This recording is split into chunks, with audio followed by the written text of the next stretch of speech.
everyone to the Disha IS classes. Hello, my name is Suresh. Today I am going to teach you the fundamental rights. ठीक है, मैं आज आपको जो पढ़ाने वाला हूं वो फंडामेंटल राइट्स है.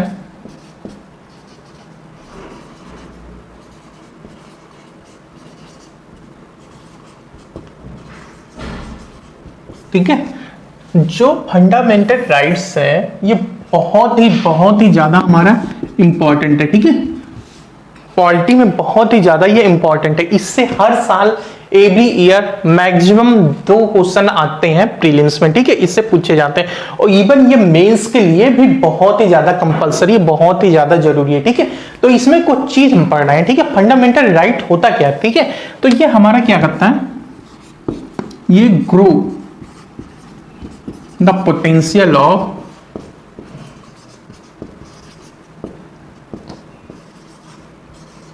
The people. ठीक है,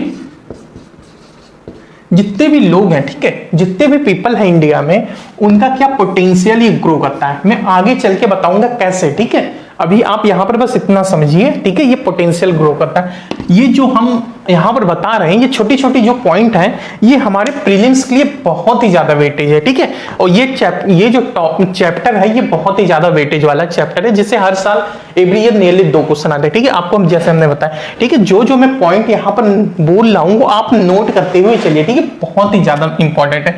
और फिर सेकेंड पॉइंट, ये हमारा लीगल राइट है.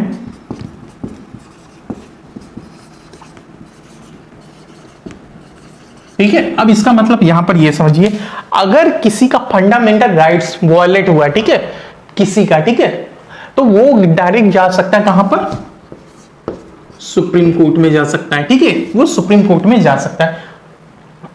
अब हम थर्ड हम पढ़ने वाले हैं. यहां पर मैं जो बता रहा हूं ये बहुत ही ज्यादा इंपॉर्टेंट पार्ट है. ठीक है, जो थर्ड है, जो फंडामेंटल राइट है, ठीक है, पार्ट थर्ड द कॉन्स्टिट्यूशन.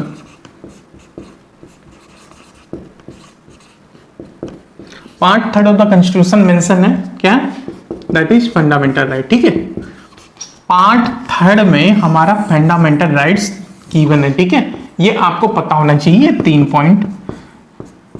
ठीक है, ये बहुत ही ज्यादा कंपल्सरी है. इसमें क्वेश्चन कैसे बनता है, आप यहां पर मैं बता रहा हूं कि कभी कभार क्वेश्चन ये बनता है, यहां पर आप ध्यान से देखिए कि जो फंडामेंटल राइट है, ठीक है, इट इज लीगल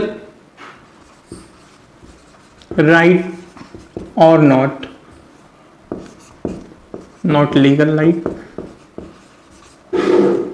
ठीक है, ये कभी कभार बनता है. तो हमारा ऑप्शन क्या होगा, ये होगा. ठीक है, ये हमारा ऑप्शन होगा.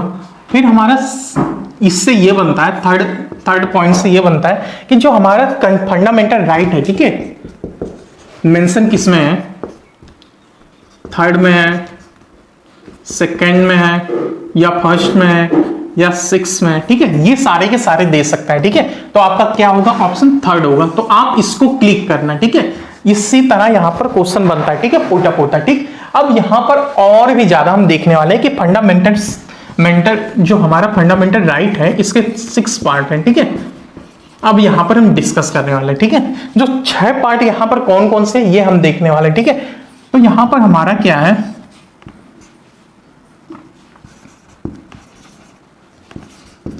Right to equality. ठीक है, ठीक है, अब यहां पर ये आपको पता होना चाहिए, राइट टू इक्वालिटी मतलब होता है सबको समान अधिकार. ठीक है, ये हमारा हो गया. सेकंड हमारा हो गया राइट टू फ्रीडम हो गया. ठीक है, सबको यहां पर बोलने का अधिकार है. ठीक है, किसी को भी कोई भी कुछ भी, मतलब कॉन्स्टिट्यूशन में रहकर ही आप कोई भी चीज बोल सकते हो. ठीक है, किसी को भी क्रिटिसाइज, किसी भी गवर्नमेंट के बारे में कुछ भी बोल सकते हो. ठीक है, ये हमारा सेकंड हो गया. थर्ड हमारा हो गया राइट टू एक्सप्लोइटेशन. ठीक है, किसी के अधिकारों का हनन हो गया. ठीक है, किसी के अधिकारों का हनन हो गया, तो यहां पर आता है थर्ड में. ठीक है, जो हमारा फोर्थ है राइट टू रिलीजियन.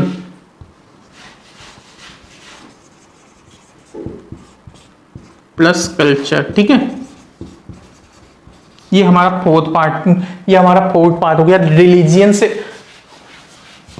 ठीक है, रिलीजियन से रिलेटेड और कल्चर से जो भी रिलेटेड होगा ना, सारे के सारे हमारे इसमें पार्ट आएंगे।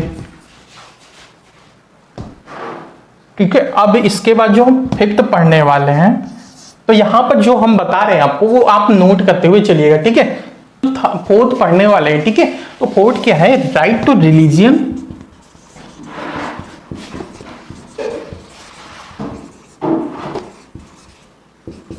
ठीक है, फ्रीडम। ठीक है, किसी भी रिलीजियन को आप प्रैक्टिस कर सकते हो। ठीक है, और फिफ्थ क्या है हमारा, right to cultural plus religion. ठीक है, कोई भी कल्चर, अभी हम इसको डिटेल से अभी ठीक है डिस्कस करेंगे। ठीक है, जो हमारा सिक्स पार्ट है, कॉन्स्टिट्यूशनल रेमेडीज। ठीक है,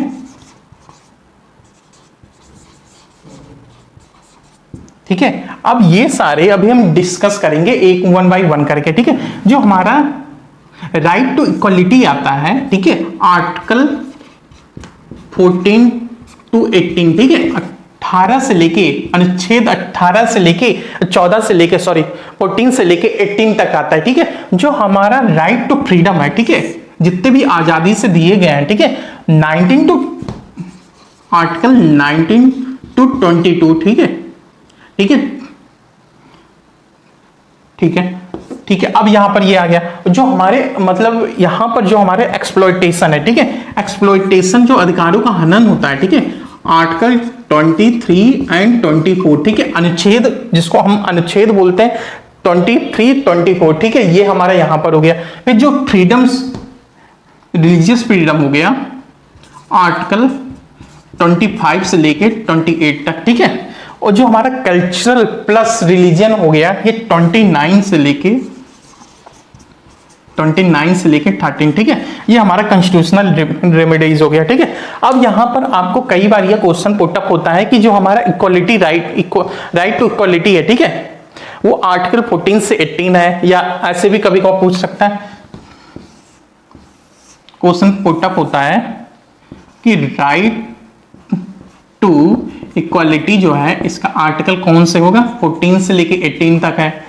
मैच द फॉलोइंग में कभी आता है। ठीक है, जैसे कि ये राइट टू फ्रीडम है, राइट टू फ्रीडम है, आर्टिकल 23 से लेके 24 तक होता है, तो ये हमारा गलत हो गया, इसलिए आपको ये याद करना पड़ेगा। ठीक है, तो आप इसको एक जगह नोट करते हुए चलिएगा। ठीक है, आप डिस्कस कर लिया। ठीक है, अब ये भी यहां पर हम बता रहे हैं जो फंडामेंटल राइट है। ठीक है, फंडामेंटल जो राइट है वो स्टेट को दो ऑब्लिगेशन देगा। ठीक है, ये जो फंडामेंटल राइट है, कभी कभार ये क्वेश्चन आता है कि हमारा पॉजिटिव है नेगेटिव।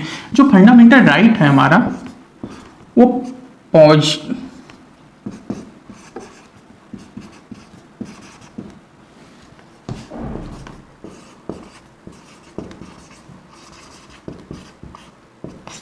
And negative.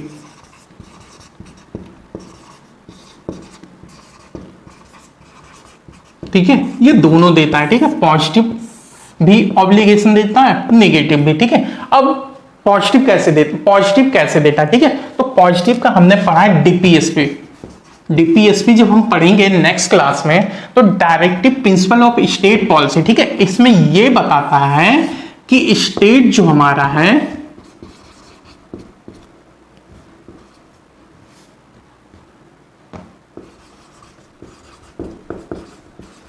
ठीक है, स्टेट को क्या करना चाहिए क्या नहीं करना चाहिए, सारे के सारे हमारे directive principle of state policy में मेंशन है। ठीक है, हम अपकमिंग क्लासेस में देखेंगे। ठीक है, डिटेल से डीपीएसपी पढ़ेंगे।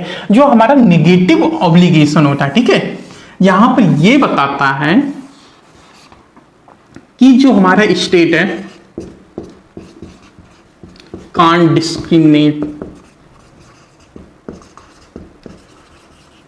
ठीक है,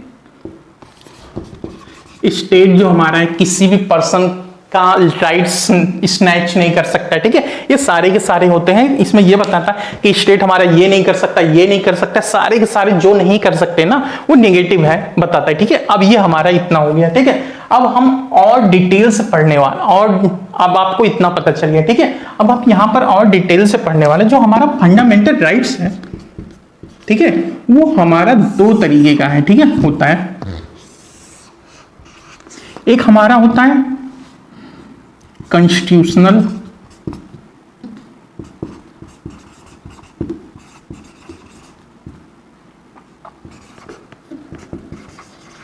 ठीक है, एक स्टैट्यूटरी,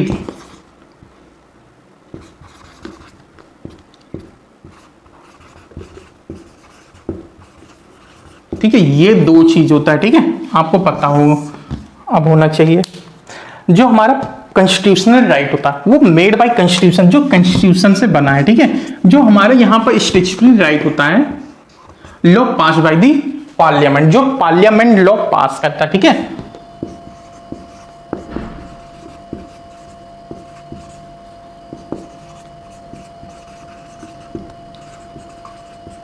ठीक है, और ये कॉन्स्टिट्यूशन से होता है।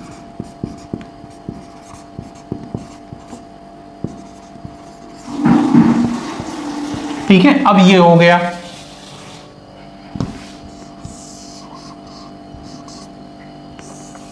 अब जो हमारा कॉन्स्टिट्यूशनल राइट होता है, कॉन्स्टिट्यूशनल राइट है, ये हमारा दो तरीके का होता है, ठीक है। हमारा क्या होता है, एक फंडामेंटल राइट होता है जो अभी यहां पर हम डिस्कस कर रहे हैं, एक अदर्स राइट होता है, ठीक है। जो फंडामेंटल राइट में नहीं आते वो अदर्स राइट में आते हैं, ठीक है। ये अदर्स हो गया, ठीक है, अदर कॉन्स्टिट्यूशनल राइट हो गया, ठीक है। ये फंडामेंटल राइट है, ये अदर कॉन्स्टिट्यूशनल राइट है। अब जो फंडामेंटल, जो हम फंडामेंटल राइट में ये देख, फंडामेंटल राइट में पढ़ने वाले हैं कौन सा, ये सारी की सारी चीजें हम पढ़ने वाले हैं, ठीक है, अभी डिस्कस करेंगे, ठीक। अब जो हमारा अदर्स राइट हो गया, ठीक है, अदर्स राइट जो हो गया, यहाँ पर जो फंडामेंटल राइट में हम अभी जो आर्टिकल आपको बताए हैं, आर्टिकल 14 हो गया, 15 हो गया, 16 हो गया, 17, 18, ठीक है, ये सारे के सारे हम फंडामेंटल राइट में पढ़ेंगे, ठीक। अब जो हमारा अदर्स राइट हो गया, ठीक है, राइट टू प्रॉपर्टी हो गया, टू प्रॉपर्टी हो गया, ठीक, राइट टू बिजनेस हो गया, ये सारे के सारे इसमें आते हैं, और भी सारे आते हैं, ठीक है। अब जो हमारा स्टैट्यूटरी राइट, ठीक है, अब यहां पर जो स्टैट्यूटरी राइट होता है, ठीक है, वो कौन सा राइट होता है, वो जो पार्लियामेंट बनाता है, ठीक है, आरटीआई हो गया, राइट, आरटीआई हो गया, राइट टू इंफॉर्मेशन हो गया, ठीक है। ये सारे के सारे हमारे इसमें आते हैं, और भी सारे, ठीक है। अब इतना आपको पता होना चाहिए, ठीक। डिस्कस करने वाले हैं आज, जो पढ़ने वाले हैं वो दो ही आर्टिकल हम डिस्कस करने वाले हैं, ठीक है। आर्टिकल कौन कौन से, पहला जो आर्टिकल है वो 12 है, ठीक है। 12 क्या कहता है, 12 में क्या है, ठीक है, 12 में क्या है, डेफिनेशन ऑफ स्टेट है, ठीक है।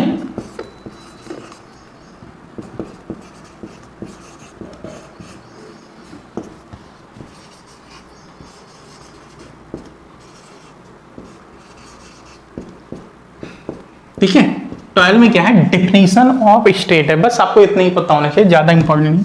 और जो हमारा सेकंड है, ठीक है, आर्टिकल 13 है, ठीक है। आर्टिकल 13 में आपको थोड़ा सा वैसे ही समझा दे रहा हूं, आर्टिकल 13 क्या कहता है, ठीक है, लॉ जो भी, इसमें ये सिंपल आप समझिए, ठीक है, इसमें ये बोलता है लॉ, अगर कोई भी लॉ, ठीक है, फंडामेंटल राइट के साथ वो टकराएगा, ठीक है, तो वो वायलेट हो जाएगा, ठीक है, रद्द हो जाएगा, ठीक है। तो लॉ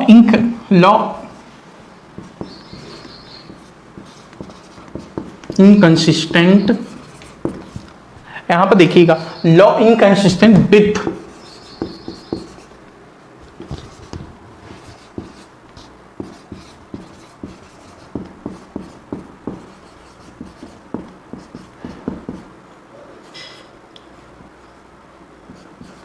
ठीक है, फंडामेंटल राइट, ठीक है। अब इसमें मैं सिंपल आपको एग्जांपल के साथ समझा रहा हूं, ठीक है। देखिएगा ध्यान से, ये लॉ है, ठीक है, ये 1947 है, ठीक है, और ये नावाडेज है, प्रेजेंट टाइम है, ठीक है। सपोज कर लिया जाए कोई भी लॉ जो अंग्रेजों ने बनाया था 1976 में, कोई भी लॉ पास हुआ, ठीक है, सपोज कर लो कोई भी लॉ है, ठीक। अब ये लॉ यहां पर जो बना है, ठीक, ये लॉ जो अंग्रेजों ने बनाया, ठीक, अब ये लॉ 1947 में भी चल रहा है, ठीक है, प्रेजेंट टाइम में भी बहुत सारे लॉ चल रहा है, ठीक है। अब ये लॉ अगर कोई वायलेट करेगा, ठीक है, ये पहला हो गया। अगर लॉ फंडामेंटल राइट को वायलेट नहीं करेगा और बेसिक स्ट्रक्चर को, जो हमारा है नेक्स्ट क्लास में हम पढ़ेंगे, ठीक है, बेसिक स्ट्रक्चर को नहीं वायलेट कर रहा है, ठीक है, तब ये लॉ हमारा क्या होगा, प्रेजेंट टाइम में भी फॉलो होगा, ठीक है, कोई अपडेशन नहीं होगा।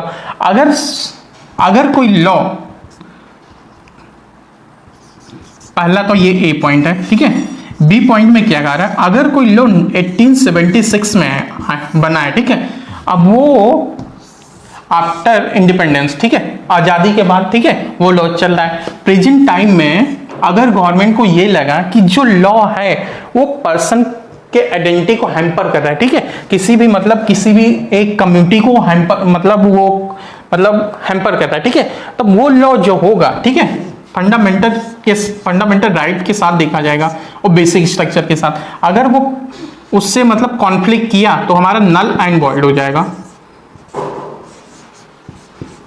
नल एंड वॉइड का मतलब ये होता है कि लॉ जो बना है उस समय वो रद्द हो जाएगा। ऐसे कोई भी लॉ इस पर 1947 में भी बना होगा वो भी रद्द हो जाएगा, और प्रेजेंट में भी अगर कभी बनाएगा तो बेसिक स्ट्रक्चर और फिर इसका भी देखा जाएगा। क्यों देखा जाता है फंडामेंटल राइट के साथ? इसलिए देखा जाता है जो अभी हमने बताया था, ठीक है, ये हमारा फंडामेंटल राइट क्या है, लीगल राइट है, ठीक है। अगर किसी पर्सन की, ठीक है, आप ध्यान से सुनिएगा, अगर किसी पर्सन का, ठीक है, आइडेंटिटी वॉयलेट हो रहा है, ठीक है, अधिकार का मतलब कुछ भी हनन हो रहा है, ठीक है, कोई प्रॉब्लम आ रहा है उसको किसी से रिलेटेड, ठीक है, तो डायरेक्ट कहां जा सकता है, सुप्रीम कोर्ट में अपील कर सकता है, ठीक है, कि सर मुझे ये प्रॉब्लम हो रहा है, ठीक है, ये सारे का सारा यहां पर वो बताएगा सारी प्रॉब्लम। तो वो जब बताएगा, अगर वो सही होगा, ठीक है, उसके फंडामेंटल राइट के साथ अगर वो कॉन्फ्लिक्ट कर रहा है, तो वो जो लॉ बनेगा, ठीक है, वो क्या हो जाएगा, कैंसिल हो जाएगा। उसी को बोला जाता है नल एंड वॉइड, ठीक है, रद्द हो जाना, वो इंप्लीमेंट नहीं होगा, ठीक है। बस इतना ही है आज के लिए, इतना ही। Thank you.